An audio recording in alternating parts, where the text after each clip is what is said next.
Hi అండి, ఈరోజు మా శ్రీరామనవమి కదా, మా ఇంట్లో పులిహోర చేస్తున్నాను. నేనైతే ఎలా చేస్తున్నాను, మీరైతే ఎలా చేస్తారో మీకు చెప్పండి. సరే అండి, తయారు చేసుకునే విధానం చూద్దామండి. ముందుగా రైస్ వండుకున్నానండి. రైస్ వండుకొని పెట్టుకున్నాను. మినపప్పు, శనగపప్పు, కొంచెం పల్లీలు, వేడిశనగపప్పు, జీడిపప్పు, కరివేపాకు ఇవన్నీ తీసుకున్నానండి. ఒక కప్పు చింతపండు కూడా పిసికి తీసుకున్నానండి. కప్పులోకి తీసుకొని ఒక 10 ఎండుమిరపకాయలు కూడా తీసుకున్నాను. ఇవన్నీ వేపుకుందామండి. పాన్ పెట్టుకొని వేరుశనగగుళ్ళు వేసుకున్నామండి. వేరుశనగగుళ్ళు, జీడిపప్పులు వేసుకొని వేసుకున్నామండి. ఈరోజు శ్రీరామనవమి కదండి, మా ఇంట్లో స్పెషల్ ఇవే అండి. పొంగల్ చేశాను, పులిహోర కూడా చేస్తున్నానండి. నేనైతే ఇలాగే చేస్తాను, మీరు ఎలా చేస్తారో నాకు చెప్పండి. వేరుశనగగుళ్ళు వేగినాయండి, తీసుకున్నాం. వేరుశనగగుళ్ళు వేసుకొని మినపప్పు అన్నీ వేసుకున్నాం కదండి. ఎండుమిరపకాయలు కూడా వేసుకున్నామండి. అన్నీ బాగా చూడండి, ఎర్రగా వేసినాయి. వేసుకుందామండి. చిన్న స్పూను, చిటికెడంత ఇంగువ కూడా వేసుకుంటే పులిహోరలో బాగుంటుందండి.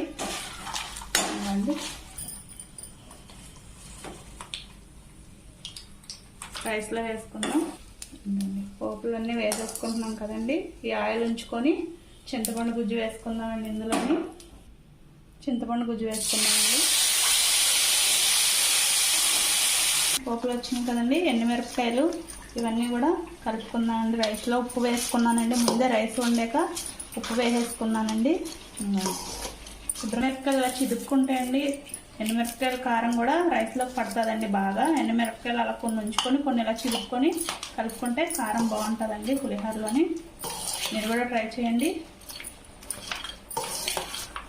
నా వీడియో నచ్చితే లైక్ చేసి, సబ్స్క్రైబ్ చేసి, షేర్ చేయండి ఫ్రెండ్స్. మీ సపోర్ట్ నాకు చాలా అవసరం. చింతపండు గుజ్జు ఉడుకుతుంది కదండి. నూనెలోని కొంచెం పసుపు కూడా వేసుకుందాం దీంట్లోనే. రైస్లో కంటే ఇలా చింతపండు గుజ్జులో వేసుకుంటేనే బాగుంటుందండి. ఇలా పులిహోరలో క్యారెట్ కూడా వేసి ట్రై చేసి చూడండి, చాలా టేస్ట్గా ఉంటుంది. పిల్లలు ఎలాగో తినమన్నా తినరు, ఇలా పులిహోరలో అట్లా వేసి పెడితే తింటారండి. క్యారెట్ కూడా వేసుకుంటే చాలా బాగుంటుందండి పులిహోర పోపులోని. బెల్లం ముక్క కూడా వేసుకోండి చింతపండు గుజ్జులో, చాలా బాగుంటుందండి పులిహోర టేస్ట్. మీరు కూడా ట్రై చేసి చూడండి ఒకసారి. నేనైతే ఎక్కువ ఇలాగే చేస్తానండి మా ఇంట్లో. చింతపండు గుజ్జులోని కొంచెం చిన్న బెల్లం ముక్క వేస్తే పులిహోర టేస్ట్గా ఉంటుందండి. చింతపండు గుజ్జులోని ఉడకబెట్టుకునేటప్పుడు చిన్న బెల్లం ముక్క వేసుకుంటే టెంపుల్స్లో చేసుకుంటాం కదండి పులిహోర, టెంపుల్స్లో ఉన్నట్టే ఉంటుంది. మీరు కూడా ట్రై చేయండి.